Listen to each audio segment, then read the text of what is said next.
আপনি কাউকে টাকা টাকা হাওলাত দেবেন, টাকা হাওলাত দেবেন, কিন্তু সেখানেও যে আপনার জীবনের একটা রিস্ক থেকে যায়, এই ভিডিওটা তার প্রমাণ।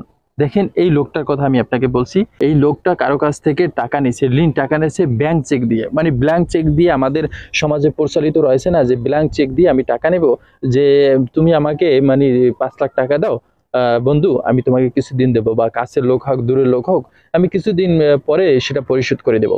এখন তুমি যে আমার থেকে 5 লাখ টাকা নেবা, কিন্তু দেখো তোমার সাথে একটা ভালো রিলেশন আছে, কিন্তু আমি বিশ্বাস করতে পারছি না, তুমি আমাকে কিছু একটা জামিন হিসাবে দাও, হয়তো বা কিছু জমির দলিল বা বাড়ির দলিল, বা তোমার ব্যাংক চেক এরকমের কিছু একটা দাও। যারা ব্যাংক চেক নিয়ে মানে টাকা নেন তাদের জন্য মানে হুঁশিয়ারি।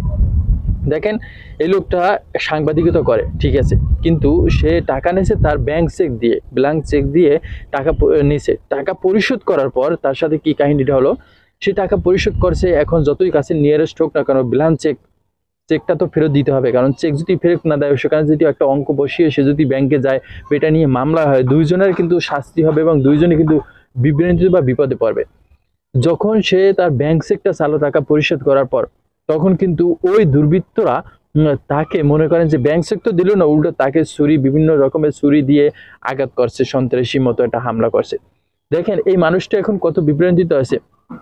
টাকা নিচে আপনি হাওলাত দিয়েছেন, হাওলাত দিলেও কিন্তু একটা আপনি এর একটা পার্সেন্টেজ পাবেন, একটা সব পাবেন, ঠিক আছে। আপনি সুদ হিসাবে না দিলে যদি কাউকে হাওলাত দিয়ে উপকার করেন, যে মাধ্যমেই হোক না কেন, যদি এর পরিবর্তে কোনো টাকা না নেন, ঠিক আছে, আপনি একটা সব পাবেন। এটা আল্লাহর পক্ষ থেকে, ইসলামের দৃষ্টিকোণ থেকে একটা সব আছে। আপনি 1 টাকায় দিলেও যদি আপনি 1 মাস রাখেন, সেক্ষেত্রে একটা সব পাবেন, নির্দিষ্ট একটা সব পাবেন।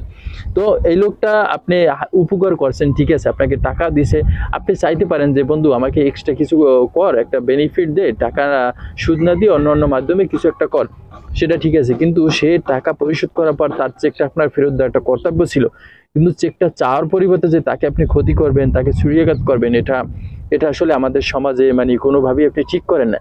কিন্তু এই লোকটা এখন বিপদে আছে, কিন্তু এই লোকটাও যদি আইনের সহায়তা নেয়, এই লোকটা মামলা খাবে এবং জেলে যেতে হবে, এবং যার কাছে চেক আছে সেই লোকটার কিন্তু জেলে যেতে হবে, দুইজনে যেতে হবে।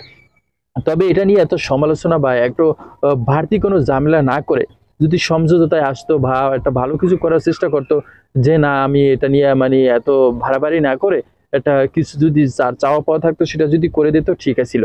কিন্তু এখন যে বার্গেটিং করলো, বার্গেটিং মাধ্যমে কিন্তু দুইজনের ক্ষতি হবে, এটা নিশ্চিত, দুইজনের ক্ষতি হবে, ঠিক আছে। এটা করা যাবে না।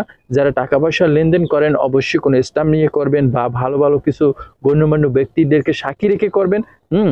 আর এই ব্ল্যাঙ্ক চেক দিয়ে কখনো টাকা পয়সা লেনদেন করবেন, এতে বিপদে পড়বেন। এই এই এটা তো আপনার প্রমাণ হয়ে গেল যে এই কাজগুলো করলে আসলে বিপদে পড়বেন। এই জিনিসগুলো একটু অ্যাভয়েড করে চলবেন, দেখবেন সমাজে ভালো থাকতে পারবেন। আর সবার সাথে রিলেশন এমন ভাবে রাখবেন যে অতি গভীরও না, অতি মানে কমও না, যে ওই মানুষটা কম রাখলে যে আমার ক্ষতি করবে, এরকম রাখা যাবে না। সব মানুষ বুঝে তার সাথে রিলেশন রাখার চেষ্টা করবেন, বিপদে পারবেন না। সবার সাথে হাসি মুখে কথা বলবেন, কষ্ট থাকলে আপনার মনে থাকবে, ইনশাল্লাহ সমাজে ভালোভাবে চলতে পারবেন।